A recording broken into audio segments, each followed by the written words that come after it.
Assalamualaikum warahmatullahi wabarakatuh. Bismillah, alhamdulillah, wassalatu wassalamu ala sayyidina Muhammadin wa ala alihi wa sahbihi wa mawalah la nabiyya ba'dah, amma ba'di. Para pemirsa yang dimuliakan oleh Allah, puji syukur kehadirat Allah Subhanahu wa taala yang alhamdulillah di kesempatan sore hari ini kita masih diberikan kekuatan oleh Allah untuk menjalankan ibadah puasa. Kemudian sholawat dan salam tak lupa kita sanjungkan kepada junjungan kita baginda Nabi besar Muhammad sallallahu alaihi wasallam yang selalu kita harapkan syafaatnya ila yaumil qiyamah. Para pemirsa yang dimuliakan oleh Allah Subhanahu wa taala, satu kata ketika Ramadan ini dengan keadaan wabah yang seperti ini, satu kata kita mendengar sebuah kalimat di rumah saja. Ketika mendengar kalimat di rumah saja, maka yang terbenak dalam pikiran kita adalah baiti jannati. Rumahku adalah surgaku. Kita sebagai kepala keluarga, kita sebagai pemimpin dalam keluarga ini dituntut, diharapkan bisa mewujudkan surga-surga itu di rumah kita. Kita wujudkan surga untuk anak-anak kita. Kita wujudkan surga untuk istri-istri kita. Karena baiti jannati maknanya sangat luas. Baiti jannati bukan tok kebahagiaan itu untuk kita, tetapi untuk kita, untuk anak istri kita, dan untuk keluarga kita yang lain.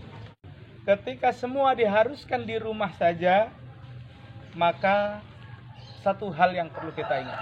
Ketika semuanya harus di rumah saja, sholat tarawih di rumah saja, kemudian ibadah sholat 5 waktu di rumah saja. Dalam keadaan yang seperti ini, ada ayat yang menjelaskan tentang ini.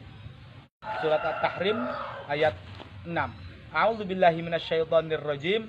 Bismillahirrahmanirrahim. Ya ayyuhalladzina amanu qu anfusakum wa ahlikum nar. Wahai orang-orang yang beriman, jagalah dirimu, jagalah keluargamu dari api neraka. Para pemirsa budiman yang dimuliakan oleh Allah Subhanahu wa taala. Kemudian di sisi lain ada sebuah hadis yang menerangkan begini, likulli ra'in mas'ulun an ra'ayatihi. Setiap kita adalah pemimpin dan setiap pemimpin akan dipertanyakan kepemimpinannya. Siapa saja kepemimpinan seorang laki-laki di dalam keluarga akan dipertanyakan. Mampukah dia menjalankan sholat 5 waktunya, memimpin anak-anaknya? Mampukah dia memimpin sholat tarawih untuk keluarganya? Yang terjadi saat ini, orang menyalahkan, kenapa masjid tidak boleh sholat tarawih? Kenapa masjid tidak boleh sholat Jumat dan lain sebagainya? Mestinya kembali kepada diri kita. Mampukah kita memimpin diri kita untuk menjadikan pemimpin untuk keluarga kita, memimpin sholatnya, memimpin tarawihnya, memimpin baca Qur'annya untuk di rumah saja. Banyak hal positif yang terkandung dari ini semua. Para pemirsa yang dimuliakan oleh Allah, kemudian yang akan kita bahas di kesempatan sore menjelang berbuka puasa ini, akan kita buka di dalam kitab Durusul Fiqhiyah juz 4 halaman 113 tentang sunnah puasa. Di antara sunnah puasa yang pertama adalah takjilul fitri, menyegerakan berbuka. Ketika sudah masuk saatnya waktu berbuka puasa, maka segeralah berbuka. Karena menyegerakan berbuka itu hukumnya sunnah. Akan tetapi tetap para pemirsa harus melihat jadwal yang tertera. Karena kadang-kadang orang salah ketika melihat HP-nya masing-masing, melihat jamnya masing-masing. Lihat jadwal di situ, berbuka jam berapa, imsaknya jam berapa. Takjilul fitri termasuk ke dalam sunnah puasa. Kemudian sunnah puasa yang kedua adalah takjil dengan 3 kurma. Disunahkan dengan 3 kurma. Hadis yang diriwayatkan oleh Imam Tirmidzi, an Anas kanan Nabi sallallahu alaihi wasallam yuftiru qabla ayyusalliya ala rutubatin fa ilam takun fa ala tamratin fa ilam takun haswatin min ma'in. Allahu wa rasuluhu alam, yang artinya dari Anas radhiyallahu an, Nabi Muhammad sallallahu alaihi wasallam bersabda, berbuka sebelum sholat dengan beberapa kurma basah. Kalau tidak ada, dengan beberapa kurma kering. Kalau tidak ada juga, beliau meminum beberapa teguk air. Hadis riwayat Tirmidzi. Selanjutnya sunnah puasa selanjutnya adalah setelah kita takjil, hendaklah berdoa berbuka puasa. Jadi takjil dulu, kemudian berdoa berbuka puasa. Allahumma lakasumtu wa bika amantu wa ala rizkika aftartu birahmatika ya arhamar rahimin. Adapun sebelum berbuka dengan doa hendak makan. Artinya sebelum makan maka baca dulu Allahumma barik lana fi ma razaqtana wa qina adzabannar. Kemudian setelah itu takjil, setelah takjil kemudian kita berdoa Allahumma lakasumtu wa bika amantu wa ala rizkika aftartu birahmatika ya arhamar rahimin.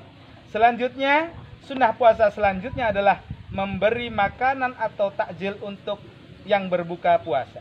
Di masyarakat kita ini ada yang memberikan buras, bubur beras itu namanya buras, ada yang memberikan, bahkan ada yang memberikan gorengan, ada yang bermacam-macam.